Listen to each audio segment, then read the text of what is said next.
Economicast, una mirada a los hechos que serán noticia en materia económica. Uno de los temas que más intriga a los colombianos tiene que ver con la posibilidad de pensionarse. La alta informalidad y desempleo que hacen que menos personas coticen a pensión, así como la incredulidad en el sistema pensional y el desconocimiento de cómo operan los regímenes de pensiones en el país, elevan aún más esta preocupación. Si a eso se suma el panorama económico global y la incertidumbre después del COVID-19, los miedos asaltan y con ellos la toma de malas decisiones. Frente a esta situación, vale la pena preguntarse una vez más si es necesaria una reforma pensional en Colombia. ¿Qué debe tener en cuenta si se lleva a cabo y cuál es la realidad hoy en el país en materia de pensiones? Soy Javier Acosta, periodista de Portafolio, quien les da la bienvenida a un nuevo episodio de Economicast, el podcast en el que analizamos los temas de la coyuntura nacional y internacional para ponerlos en contexto. Para hablar hoy de pensiones nos acompaña David Cuervo, director de Bienestar Financiero y Patrimonial para Mercer Colombia, Centroamérica y el Caribe. Bienvenido, David, ¿cómo está? Javier, ¿cómo está? Muchas gracias por la invitación. Bueno, David, entremos en materia. Quiero preguntarle, ¿usted ve que sea necesaria una reforma pensional en el país y qué tan urgente es si esto es necesario? Javier, lo primero que tengo que decirles es que normalmente uno siempre escucha hablar de pensiones y parece ser un tema súper sexy. Cuando me refiero a temas sexy es que todo el mundo quiere saber de pensiones, pero tiene una desilusión y una desesperanza prendida de que nunca nos vamos a pensionar. Y quizás esto es lo que nos permite a nosotros como técnicos decir que existe un consenso técnico. ¿Eso qué quiere decir en el consenso técnico? Que hemos discutido muchísimo sobre lo mismo, pero no hacemos nada sobre el tema de reforma pensional. Y la respuesta es sí. Sí necesitamos hacer una reforma pensional. No es un problema única y exclusivamente de Colombia. Yo creo que para las personas que nos están escuchando es importante que Colombia tiene un mal sistema pensional y entonces por eso es que nunca nos pensionamos. No, la realidad es que el problema de tener un buen sistema pensional, y ahorita puedo explicar un poquito más qué significa tener un buen sistema pensional, es un problema que atañe tanto a economías de primer mundo, estoy hablando Holanda, Dinamarca, Australia, como economías latinoamericanas como la nuestra, Argentina, México, Brasil, El Salvador. Y todas, si usted mira en Latinoamérica, todos hemos hecho algún intento de reforma pensional en los últimos 5 o 6 años, algunas un poco más ambiciosas y algunas más tímidas a pesar que el problema es muy grande. Y la otra cosa que hay que decir es, los sistemas pensionales tienen que adaptarse poco a poco en la medida en que la población va cambiando. Entonces, nosotros tuvimos reformas pensionales en el año 93 cuando cambiamos lo que conocíamos en su momento como Instituto Colombiano de Seguros Sociales. Tuvimos que hacer una reforma en el 93 para darle sostenibilidad financiera a ese sistema, pero de manera particular hemos hecho como 3 reformas pensionales, aumentando las semanas de cotización, aumentando los niveles de contribución, aumentando la edad de jubilación también. Entonces hemos hecho ya varias reformas. Lo que pasa es que nos va a tocar seguir acoplando los sistemas pensionales a la realidad del mercado laboral y a la realidad de nuestra población. Entonces sí, vuelvo y le digo, Javier, la respuesta es sí, tenemos un consenso técnico, es decir, hemos hablado mucho de que necesitamos una reforma pensional, pero cuando digo mucho es que las últimas 2 décadas, yo creo que desde que implementamos en el sistema del año 93 el sistema de pensiones colombiano que tiene Colpensiones hoy y los 4 fondos de pensiones, siempre hemos tenido que decir que en el futuro teníamos que hacer otra propuesta de reforma pensional y hoy por hoy nos aqueja una necesidad, yo creo que de mediano plazo, de ajustar nuestro sistema pensional para que este sea sostenible y tengamos mejores beneficios y más personas cubiertas principalmente. David, pero uno creería que la solución es hacer una reforma pensional, pero las personas le tienen miedo porque suponen, y eso quisiera saberlo desde la parte técnica, qué tan cierto es que se va a elevar la edad de pensión hasta incluso el punto de que las personas se pensionen ya cuando no puedan disfrutar de su pensión o de la edad para pensionarse, mejor. Sí, Javier, y en eso yo creo que es un miedo que tenemos todos, que cada vez cada día más vemos más lejano la pensión, quizás. Pero sí, en efecto, ¿qué es lo que sucede? Nosotros tenemos como reto técnico, y esto lo puede hablar en cualquier lugar del mundo, tratar de cubrir a la mayor cantidad de población activa, sea ella formal o informal, independiente o en estado de dependencia, que se afilie al sistema de seguridad social y en específico de pensiones, que lo haga por el mayor tiempo posible, que ahorre mucho dinero o que contribuya muchas semanas de cotización y que de alguna manera al final de ello tienen una promesa de tener un beneficio. Entonces el reto está en decir qué beneficio le ofrezco a los ciudadanos y dado esa promesa de beneficio, qué tan sostenible es el sistema. Y en eso siempre está una correcta, una atención y un correcto balance, lo que daría un sistema pensional ideal. Si yo doy muchos beneficios, pues el sistema no es posible, no es capaz de pagar, tiene una sostenibilidad financiera baja. Si yo doy pocos beneficios, mi sistema pensional es muy, muy sostenible, pero la gente no está contenta. Entonces usted me pregunta, ¿el sistema chileno es bueno? No, es sostenible, pero pues la gente está descontenta y por eso hay protestas anti-AFP y solicitan reforma pensional. Ahora, la gente está feliz y tiene mejor beneficio en España. Sí, de acuerdo, tiene mucho mejor beneficio en España, pero el sistema tiene graves problemas de sostenibilidad financiera. Entonces siempre encontramos o intentamos encontrar un balance correcto entre lo que otorgamos como beneficio, que se llama adecuación, que si ese beneficio es muy adecuado o no de acuerdo a las características poblacionales que tenemos en el territorio, y dado ese beneficio si lo podemos pagar. Entonces, en esa atención y en encontrar el correcto balance, pues sin duda alguna nos enfrentamos a unas cosas, Javier, que son difíciles de entender para la gran mayoría de personas, pero por ejemplo una que es irrefutable, aunque no la queramos aceptar, es que nosotros hoy vivimos más de lo que vivían nuestros abuelos o bisabuelos. Entonces, si yo le pongo una edad de pensión de 55, 60 años a una persona, pensando que se iba a morir a los 70, pues uno pensaba que tenía 20 años de pensión.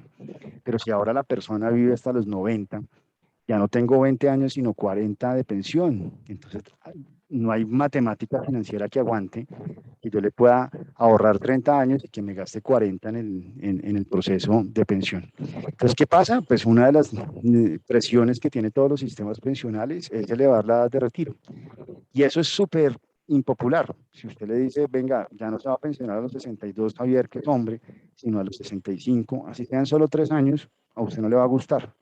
Pero las discusiones hoy es que deberíamos estar hablando de edades de retiro de 65, 70 años. Eso, si usted lo escucha a alguien, me dice, este man está loco, de alguna manera no sabe que le toca muy duro y que hay abuelitos que se mueren a los 71 y eso puede llegar a ser cierto, pero el gran grueso de la población tiene una expectativa de vida mucho más amplia que la que tenían nuestros bisabuelos y abuelos. Y eso es simplemente el significado de que inevitablemente, así tengamos mucho camino todavía por recorrer en términos de protección social, nosotros tenemos mejor calidad de vida, mejor acceso a salud, mejor acceso a servicios de salud, a medicamentos, a educación, y eso hace inevitablemente que la gente viva más.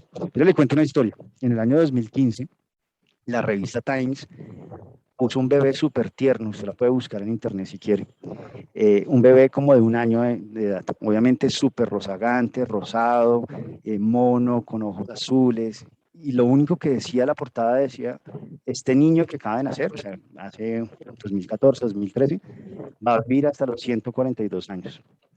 Usted cuando le dicen que va a vivir hasta los 142 años, que obviamente es un tema publicitario, seguramente no va a vivir hasta los 142, pero sí hasta los 120, pues usted decirle que se va a pensionar a los 62, 70, si no hacemos algo para esa persona que en 60 o 70 años se va a pensionar, pues seguramente el sistema, por más beneficio que le prometamos, no lo vamos a poder pagar. Entonces, solo hablando de la edad de pensión, sí hay una necesidad que poco a poco vayamos a ir aumentando. ¿Qué han hecho otros países, Javier? Por ejemplo, se dan la pela de una sola vez modificar la edad de pensión y hacerla paulatina, es decir, mira, la vamos a subir a los 65 y cada 10 años va a haber un estudio técnico y lo que diga el estudio técnico, y no ya ni el Congreso, ni el Legislativo, ni el Ejecutivo, vamos a ir ajustando la edad de retiro en la medida en que lo vayamos necesitando. Pero sin duda, uno de los aspectos es subir la edad de pensión. Ahora, eso es impopular, como se lo dije, y tampoco resuelve los problemas reales que tenemos en Colombia. que creo que son mayores que simplemente decidir si nos pensionamos a los 62 hombres o 57 mujeres, o si la igualamos entre hombres y mujeres la misma edad, o lo llevamos a los 65 o 70. David, hablabas ahorita que, digamos, contando el tema chileno, que Chile es un país con un sistema pensional sostenible. Eso querría decir que si Colombia tiene que hacer una reforma pensional, no solo el sistema pensional de Colombia es malo, sino se estaría volviendo insostenible o es ya insostenible.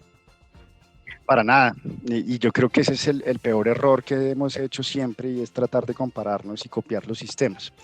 Si ustedes me preguntan ya desde el punto de vista de opinión personal y técnica, pues sí, nosotros tuvimos una inspiración muy importante en el sistema pensional chileno, pero lo copiamos muy mal. Esa es la primera conclusión. Y lo copiamos muy mal porque dejamos la coexistencia de dos sistemas pensionales con reglas completamente diferentes. Pero volviendo a tu pregunta, Javier, hay un tema bien relevante, y es que cada sistema pensional debe ser diseñado conforme a las características que tiene cada población. Chile tiene unas características completamente diferentes a las nuestras. Tiene una tasa, por ejemplo, de formalidad significativamente mucho más alta que la nuestra. Yo te estoy hablando del 85% de las personas en Chile tienen un empleo formal, tienen capacidad de ahorro, los ingresos medios en Chile son significativamente mayores que en Colombia. Y lo mismo pues sucede con otros países. Cuando nosotros, por ejemplo, en Mercer establecimos el índice global de pensiones de Mercer, evaluamos un poco más de 44 sistemas pensionales alrededor del mundo. Todos los años cambiamos los criterios de evaluación en alguna medida para tratar de incorporar nuevas realidades de los sistemas pensionales, y hay países que suben y bajan es precisamente porque las mediciones deben ser dinámicas y porque las realidades del mercado laboral y económica son muy diferentes año a año. Entonces le tengo que decir, no creo que el sistema pensional sea completamente insostenible. Creo que tenemos cosas muy buenas, solo que tenemos que hacer ajustes bien importantes para proteger un mayor número de personas. Aquí la primera realidad que hay que tener en Colombia es que nosotros tenemos una muy baja cobertura. Solo muy pocas personas están en un empleo formal, y cuando digo formal no interesa que sean dependientes, puede ser un autónomo que definitivamente, un trabajador independiente que definitivamente cotiza pensiones. Aquí hay mucha informalidad, mucho trabajo en efectivo, muchos temas de evasión, etcétera. Y lo segundo que debemos pensar es que nosotros estamos también dejando por fuera un sistema de protección social a un montón de personas que ni siquiera tienen acceso a pensión, pero que también son adultas. Así cuando uno revisa las estadísticas, Javier, aquí solamente 1 de cada 5 personas tiene derecho a una pensión. El otro 80% se queda sin pensión, pero eso es solamente las personas que están cubiertas por el sistema de pensiones. Todo el resto de adultos mayores de 65 años están completamente desprovistos de cualquier protección. Hay algunos intentos de beneficios económicos periódicos, de algunos temas de subsidios de familias en acción, cosas de ese estilo, pero básicamente son adultos en pobreza o en miseria porque no tienen ningún ingreso. Entonces, cuando hablamos de un sistema de protección social, deberíamos estar pensando en cubrir la gran mayoría de personas que podamos, y que de esas personas tengan pensión la mayor cantidad de personas que podamos, pero la discusión acá siempre es que nos hemos concentrado en que la reforma pensional es grave y que tenemos una bomba pensional. Tampoco creo que tengamos una bomba pensional que si no hacemos nada en los siguientes 2 años va a pasar algo. No es cierto. Lo que sí es cierto es que si no hacemos nada en la siguiente década, sí vamos a empezar a construir un escenario en donde vamos a tener una bomba pensional en 20 o en 30. Y con base en ese contexto, cuando hablamos de pensiones estamos hablando de unos pequeños y pocos privilegiados que hay en el país, que son los como usted, Javier, o como yo, que estamos en un empleo formal, y que tendremos una legítima expectativa de algún día pensionarnos. Pero eso no es la realidad del colombiano. La realidad del colombiano es que de pronto ni siquiera vaya a tener pensión o ni siquiera está en el sistema pensional como un afiliado cotizante. David, desde que yo tengo uso de memoria y recuerdo a las personas mayores hablando de la necesidad precisamente de una reforma pensional, aún pareciera no concretarse y que no se sentaran a la mesa a definir los gobernantes, los políticos, las personas que de alguna manera tendrían que dar esta discusión. ¿Dónde usted cree, David, que hay el cuello de botella para que no nos sentemos a hablar de una reforma pensional que para todo el mundo es muy importante, pero que las propuestas todavía no llegan sino a cuentagotas? Yo creo, es una muy buena pregunta, Javier, porque si hay algo difícil en donde uno se quiere poner de acuerdo es en un tema de pensiones, y especialmente porque tenemos diferentes intereses y diferentes perspectivas. Si usted habla con los técnicos, todos le van a decir, necesitamos un ajuste de reforma pensional, no importa dónde sea el técnico. Si el técnico es muy pro fondo de pensiones, o sea, muy pro colpensiones, o sea, muy pro Estado, el que sea, le dice necesitamos una reforma pensional. Cada quien desde su perspectiva intentando reformar, eliminar, acabar lo que a él le parece inapropiado. Pero adicionalmente, Javier, esto tiene una connotación política. Usted con las pensiones puede hacer populismo, tanto de derecha como de izquierda, y déjeme le explico esto. Ortega en Nicaragua empezó su decadencia como líder del socialismo en Nicaragua con una sola cosa: subir el nivel de contribución para su sistema pensional, que es bastante deficiente, con cargo a los trabajadores. Y ahí empezaron las protestas sociales. Y estamos hablando de un gobierno completamente de izquierda.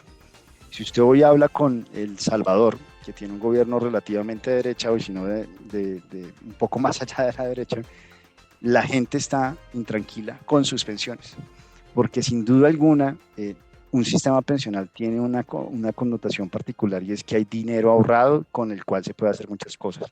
Entonces hay una segunda perspectiva, que es la política, y usted ponga atención o ponga de acuerdo a un político con un técnico, pues eso hay una distancia, un abismo gigantesco. Pero adicionalmente, como es popular, usted puede generar diferentes temas sociales. Entonces aquí hay cálculos políticos que hacer. Primero, hacer una reforma pensional necesita usted un capital político. Entonces es un gobierno nacional que quiere adelantar una reforma pensional que no tenga mayorías en el Congreso, que no tenga una popularidad muy alta, pues es un salto al vacío, pero adicionalmente que tenga la valentía política de hacerlo, porque eso implica consumirse todo su capital político para adelantarlo. Ese es el primer tema. Y el segundo, pues dependiendo de todos estos grados de protesta social que vemos no solamente en Colombia, sino en toda Latinoamérica, pues cuando uno revisa eso, uno tiene que ser muy cuidadoso en qué propone y hasta dónde queremos ir. Y qué tan sensible está el tema ya popular, de protesta, y de qué nos puede aceptar o qué no aceptar la población.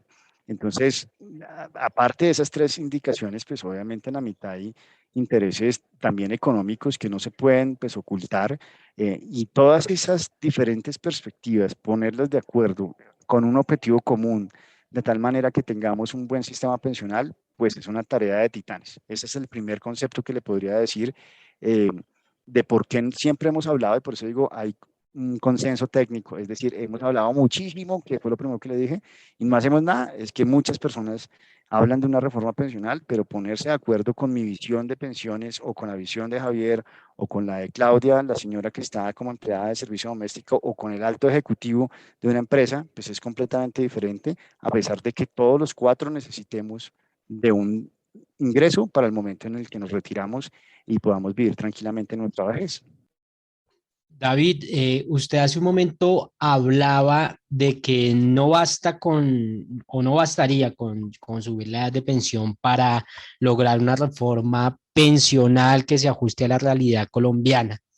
Entonces, ¿cuáles son esas otras recomendaciones? En qué se debe fijar el país cuando empiece una discusión seria acerca de la reforma pensional? ¿Cuáles serían, digamos, esos elementos claves para pensar en una buena reforma de pensiones? Bueno, súper chévere su pregunta, Javier. Hay varios aspectos. El primero de ellos es que tenemos que asegurar que el beneficio sea adecuado para las personas que vivimos en Colombia, y que tengamos la posibilidad de tener buenas pensiones. Nuestra población tiene principalmente un ingreso mediano muy similar, muy cercano al salario mínimo. Aquí estoy hablando que cuando uno revisa las estadísticas de cotizantes al sistema de pensiones, el 50% de la gente que cotiza lo hace sobre un salario mínimo. Y de ahí hacemos un salto gigantesco, como al 80% de las personas lo hace sobre 2 salarios mínimos. Si yo tengo un sistema pensional que otorga pensiones de 20 salarios mínimos, cuando la gran mayoría de personas solamente gana hasta 4 o 5, pues ahí tenemos que empezar a trabajar. Eso no le gusta, desde luego, a los altos ingresos, y eso no le conviene, por ejemplo, a una persona que no importa en qué sistema esté o no esté, si es con pensiones AFP, que le digamos que su pensión va a ser de 6 salarios mínimos máximo o de 7 salarios mínimos máximo como tema de posibilidad de pensión. Eso no le gusta a la gente, y ahí hay intereses políticos, hay intereses económicos. Entonces, la primera recomendación es ajuste el beneficio pensional a la realidad económica del país y al mercado laboral. Lo segundo que tiene que uno que revisar es trate de generar temas de contribuciones significativas. Colombia tiene una de las tasas de contribución más altas de Latinoamérica. Eso no quiere decir que sea suficiente, pero si uno compara Chile, Perú, el nivel de ahorro para pensiones en Colombia es 1 o 2 puntos más alto que esos países, y son sistemas que son robustos de alguna manera en términos de ahorro. Por ejemplo, Chile es robusto desde el punto de vista financiero, pero no tiene buenos beneficios pensionales. El tercero es sin duda pasar por el tema de edad de retiro, aunque no marca la diferencia. Hay unos temas importantes, por ejemplo, en el temas de equidad de género, Javier. Los sistemas pensionales normalmente tienen menores beneficios, o las mujeres tienen menores beneficios en pensiones o probabilidad de pensionarse que los hombres. Y déjeme una cosa, también la aclaración que tuve la oportunidad de discutir la semana pasada en otro foro, y es, particularmente uno piensa que es un tema de los países de tercer mundo, y no. Dinamarca y Holanda, que son países muy, muy fuertes, tienen problemas de equidad de género en sus sistemas de pensiones. Es decir, el beneficio de pensión de una mujer es relativamente más bajo que el de un hombre. Eso tiene razones técnicas, pero también tiene razones, pues, de mercado laboral, que deben corregirse desde el mercado laboral y no en las pensiones. Pero, por ejemplo, esa deuda que tenemos de equidad de género en hombres y mujeres, hay que también intentarlo resolver en lo que pueda resolver el sistema pensional. ¿Eso qué quiere decir? Que no quisiera generar subsidios exagerados hacia mujeres cuando yo puedo corregir eso con mejores pagas en la equidad en la mujer, o con mejor ingreso al mercado laboral en la mujer, que tratando de subsidiar pensiones. Hay unos temas, por ejemplo, del régimen de inversiones. Tenemos que asegurar, entonces estamos hablando de ahorros pensionales que vamos a dejar durante 40 años, 35 años. Tenemos que fortalecer la forma en que invertimos esos recursos. Usted me puede decir, pero eso es en los fondos privados de pensiones. No, eso también pasa en los regímenes de prima media. Que Colpensiones no tenga recursos, y que esa es una de las razones por las cuales digan que siempre estamos subsidiando, que es cierto, no quiere decir que en el régimen de prima media no existan recursos de ahorro pensional, porque ahí tenemos otros regímenes especiales que también tienen ahorros y que hoy están supeditados a un régimen de inversiones que no permite que se hagan un uso eficiente de esos recursos. También hay aspectos de mercado laboral, de coberturas, de realidades de mercado rural, cómo incorporamos desde el mercado laboral a ese trabajador rural, que de pronto a veces está entre la informalidad, en la gran mayoría de los casos, a un sistema de protección social. De alguna manera, desligar el tema de que yo tengo que trabajar en un contrato de trabajo para poder tener acceso a un sistema pensional. Hoy tenemos nuevas realidades del trabajo. Hay gente que quiere ser freelance, hay gente que quiere ahorrar desde otro lugar, que quiere trabajar desde España, desde Holanda. A ellos les vamos a impedir cotizar al sistema de pensiones, a construir su pensión en Colombia, si es un colombiano que quiere retirarse en Colombia. Entonces, todas esas realidades son los temas que deberían estar pensándose, aparte de muchos otros temas. Por ejemplo, los temas de tabla de mortalidad. Nosotros tenemos una tabla de mortalidad con base en la cual hacemos todas las estimaciones técnicas actuariales del sistema pensional, que salió publicada en el 2010 con experiencia hasta el 2008. Hoy estamos en el año 2021. Chile y Perú tienen tablas de mortalidad del 2016-2015. Nosotros estamos en mora de tener actualizaciones de tablas de mortalidad. Hay unos aspectos, Javier, al final, concluyendo y respondiendo a su pregunta, hay unos aspectos técnicos muy puntuales del mundo de las pensiones, otros políticos y otros de estructura del sistema que deben resolverse. Uno de ellos, por ejemplo, de estructura del sistema, es dejar la competencia entre Colpensiones y fondos de pensiones. Deberíamos tener un sistema integrado, multipilar, Eso lo dice desde Asofondos hasta pasando a la gente de Colpensiones o que prefiere un régimen público. Necesitamos un sistema de pilares, de multipilares, es decir, que tengamos una cobertura básica en un primer pilar, que tengamos una cobertura complementaria en un segundo pilar y que aquellas personas que de verdad tienen capacidad de ahorro para construir mejor pensión tengan un tercer pilar voluntario asociado a pensiones voluntarias. David, ya para ir cerrando este podcast, quisiera preguntarle primero, esta pregunta va dividida en dos. Primero, ¿cuáles han sido los avances que ha tenido el país? Porque pues si bien no hay una reforma pensional, todavía no hay un consenso de cómo sentarnos, sí han habido ciertos avances como por ejemplo la doble asesoría. Que ayuda, digamos, a las personas a tomar la decisión de cambiarse de régimen. Y la segunda pregunta es, ¿cómo está Colombia en materia pensional frente a otros países del mundo? Perfecto. Mire, yo creo que cuando le digo que hay mucho consenso técnico, es que la verdad es que nos hemos sentado varias veces. Y yo creo que aquí hay una discusión en donde cómo hacer un sistema pensional integral, en donde participe el esquema de ahorro y donde participe particularmente el Estado subsidiando a quienes debemos subsidiar y focalizando todo el gasto público. Yo me gusta mucho una frase que dijo uno de los funcionarios de gobierno de este gobierno, que dijo, no se trata de gastar menos en pensiones, se trata de gastar mejor. Y en ese orden de ideas acudo a una frase de Mauricio Olivera que se trata, dice, mire, el Estado hasta donde sea posible y el privado donde no alcance el Estado. Aquí hay que combinar los esfuerzos de una conciencia de que el Estado debe participar en el mundo de las pensiones, pero debe hacerlo focalizado a aquellas personas que de verdad no tienen posibilidad alguna de pensionarse a través de un esquema de compensación y de subsidios y dejar que el privado y la persona que supere unos estándares específicos pueda tener a construir esa pensión. El tema de doble asesoría es un avance significativo, reciente, pero solo se justifica cuando tengamos dos sistemas pensionales con condiciones diferentes y con beneficios diferentes. Nosotros llevamos un poco más de 25 años del sistema y si usted le pregunta a su papá, le va a decir qué es mejor, Colpensiones o fondos privados de pensiones y seguramente van a tener una respuesta y una discusión gigantesca. Y usted se debe estar preguntando lo mismo. Y si no cambiamos nada, del sistema pensional, seguramente sus hijos en 15 o 20 años van a tener exactamente la misma discusión. Y la discusión no está ahí. La discusión es cómo construimos un sistema pensional en donde no tengamos que tomar decisiones a la mitad de mi vida laboral de manera permanente, además con ese riesgo moral de quedarme cada 5 años en donde a mí realmente me parezca, sin ninguna asesoría propiamente dicha. Ahora, su segunda parte de la pregunta, ¿cómo está Colombia? Colombia pues está en nuestro índice global de pensiones de Mercer, que lo hacemos junto con el CFA Institute, que es una de las instituciones más importantes del mundo de las inversiones, en la mitad de la tabla, mitad, parte baja de la tabla.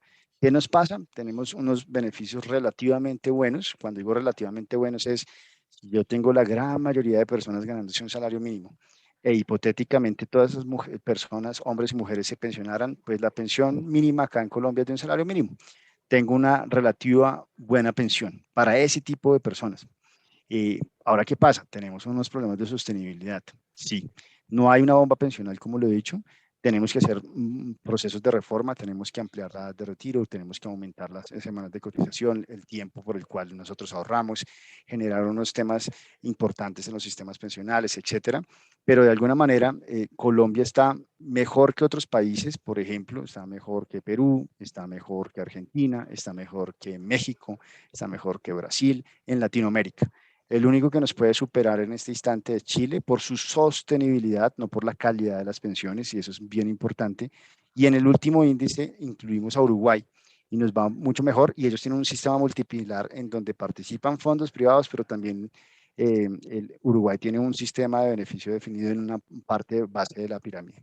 Si usted le pregunta cuáles son los mejores sistemas pensionales del mundo, el sistema mejor, Dinamarca, Holanda, Islandia, son sistemas de los top 3 del mundo que tienen una amplia cobertura, que el 90% de la población participa en el mercado de pensiones, que hay una participación activa del mercado de pensiones del Estado, proveyendo sistemas básicos, pensiones básicas a las personas que son pobres, y a un grupo de personas al menos una porción de ingresos para que Javier cuando se pensione al menos tenga un monto de dinero básico. Y de ahí para adelante tiene un sistema de ahorro basado en contribuciones tanto de empleados como de compañías o con muchas alternativas de inversión, con unas estrategias de inversión apropiadas, mucha asesoría en finanzas personales y demás, que hace que la suma de todos esos ingresos tengan muy buena pensión. Ninguno tiene un sistema puramente de beneficio definido tipo Colpensiones, ni ninguno tiene un sistema puramente de ahorro como lo tienen los fondos privados de pensiones. Tienen lo mejor de ambos sistemas. Yo creo que ahí es donde uno tiene que entender que Colombia tiene que hacer esa transición, que estamos mejor que otros países, pero que el hecho de que las pensiones sea un problema de todo el mundo no quiere decir que no tengamos que hacer nada, sino que por el contrario estamos en el momento idóneo. Cuando hablamos de reforma pensional es que cuando hagamos una reforma pensional hoy, Javier, lo que va a suceder es que en 20 años vamos a ver los efectos de esa reforma pensional. Si esperamos 20 años para hacerlo, de pronto en ese momento sí vamos a tener un problema de bomba pensional. Pero hoy necesitamos hacer unos ajustes en pro de las personas como sus hijos o los míos, de tal manera que en el futuro tengamos algún tema de protección social, porque hoy se nos va a quedar solamente para el 20% de la población de aquel 50% que tiene la posibilidad de tener un empleo formal, y adicionalmente dejamos a un montón de personas adultas mayores de 65 años completamente desprotegidas. David, pues muchas gracias por compartir con nosotros este espacio. Un saludo también a mi compañero Julián Castiblanco, que nos acompañó en la parte técnica. Muchas gracias a los dos por haber estado aquí, y a David por discutir este tema tan importante para el país. Y a los lectores y oyentes de Portafolio, los invitamos a que continúen conectados a nuestro portal www.portafolio.com. Hasta la próxima y muchísimas gracias.